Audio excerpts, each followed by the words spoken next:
La la la la la.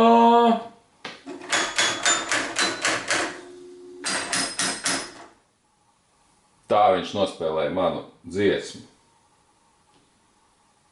La la la la.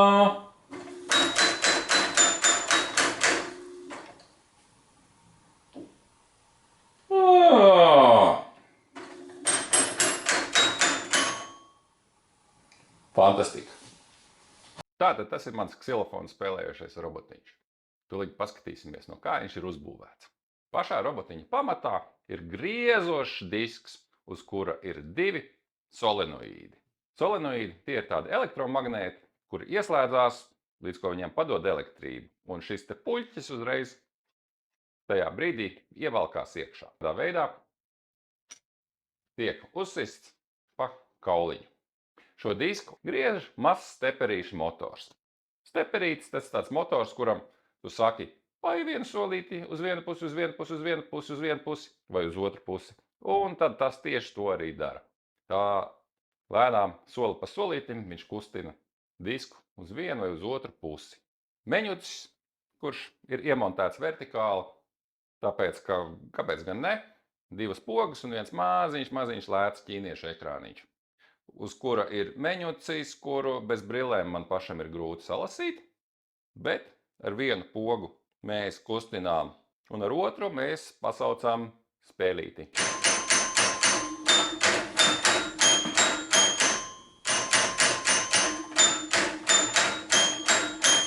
Ar šo otro pogu var arī ierakstīt. Jūs redzējāt sākumā manu mēģinājumu nodziedāt dziesmu, un robots viņu atskaņo, mēģinot saklausīt notis, kas tajā ir.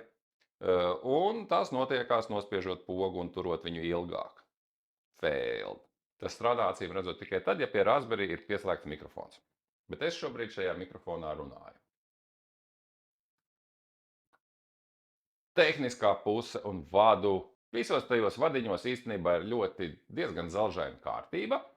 Viņi visi ir krāsu kodēti, visi sarkanie vadi vienmēr ir barošana, melnie vadi vienmēr ir zem, un signāliem arī ir sava filozofiskā doma, kurš signāls ir kādā krāsā man.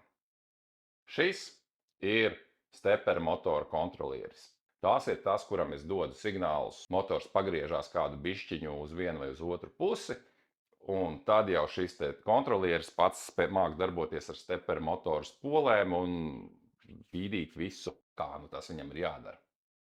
Šis ir solenoīdu kontroles bloks, 2 lieli mosfeti, kuri kā elektroniskie slēdži ieslēdz vienu vai otru solenoīdu, lai uzsistu vienu vai otru nūjiņu. No smadzenēm aiziet signāls vai nu uzsit labo, vai nu uzsit kreiso. Un tad šitais jau padod uz attiecīgo solenoīdu 24 voltus. Šis zirneklis, tā ir tīri komutācijas plate. Visi signāli iet caur viņu. Un šajā platītē ērti ir pieejami gan visi signāli, gan visas barošanas. Barošanas šeit ir daudz, veselas 3. Visu iekārtu pamatā baro šis lielais barošanas bloks, kurš dod ārā 24 voltus.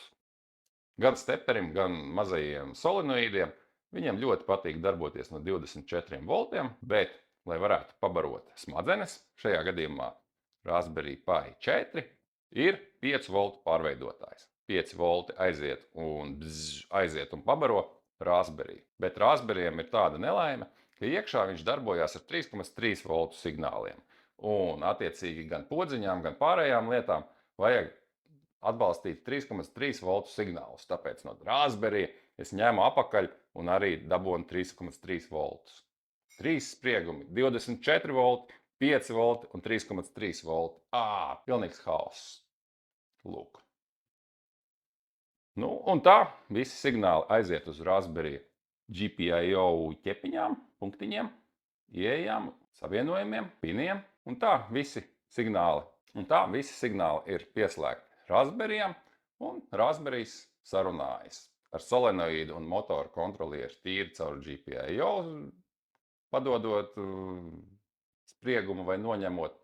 Ar ekrāniņu viņš runājās caur I2C protokolu, un kāda challenge te bija? Viena no pārsteidzošākajām lietām bija Raspberryiem pieslēgt mikrofonu.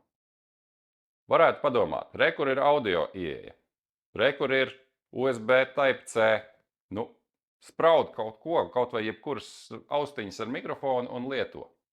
Tev nu bija. Šī ir tikai audio izeja. Raspberryam nav audio ieejas. Šis nav nekāds USB Type-C. Tas ir tikai un vienīgi barošanai. Vienīgais veids, kā var pieslēgt mikrofonu pie Raspberry, ir iebāzt viņu lielajā, klasiskajā, milzīgajā USB caurumā. Man tādu mikrofonu īsti pat nav. Tikai šis te ieraksta mikrofons ārprāts. Es negaidīju ar to nekādas problēmas. Mehāniski te viss ir tāds diezgan Šī te plate, viņa ir drusku pārāk elastīga, nekā būtu labi. Tas viena eksperimentālās platītes izdruka, un man bija milzīgs slinkums drukāt citu. Viņas var pieregulēt, ņemot vērā, ka tās ir piestiprinātas ar savilcējiem. Savilcēji ir brīnišķīga lieta. Un ir pārsteidzoši grūti kaut kādā veidā novietot šīs te ksilofona plāksnītes, lai viņas būtu skanīgas. Man zem katras ir apakšā voiloks strīpiņas, bet vienalga reizēm viņas uzsitās pārāk neskanīgi. Good enough. Par cik Raspberrys ir īsts datoriņš, viņu nedrīkst slēgt ārā, vienkārši izraujot no rozetes.